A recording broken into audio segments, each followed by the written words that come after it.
ఎప్పుడైతే rave party వ్యవహారం బయటకు వచ్చిందో హేమలో మహానటి అప్పుడే నిద్రలేచింది. సినిమాలకు మించి యాక్టింగ్ మొదలుపెట్టింది.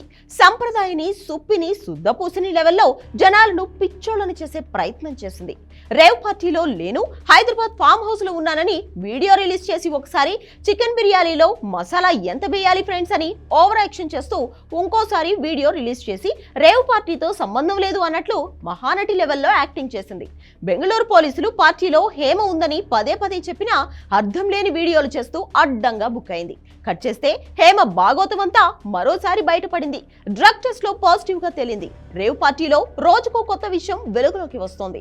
హేమ బ్లడ్ శాంపిల్స్ లో డ్రగ్స్ ఉన్నట్లు తేలింది. దీంతో రేవ్ పార్టీతో తనకు ఎలాంటి సంబంధం లేదని పదే పదే హేమ చెప్పిన మాటలన్నీ అబద్ధాలు అని తేలిపోయింది.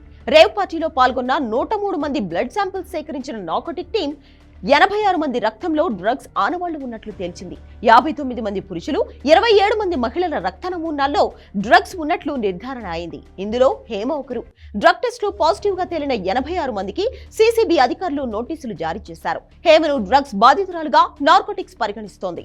హేమకు అధికారులు త్వరలో కౌన్సిలింగ్ ఇవ్వనున్నారు. రేవ్ పార్టీలో లేను అంటూ హేమ చెప్పిందంతా అబద్ధమని కర్ణాటక అధికారులు మరోసారి క్లియర్ కట్ గా తేల్చేశారు. ఆమె అక్కడే ఉందని కన్ఫర్మ్ చేశారు.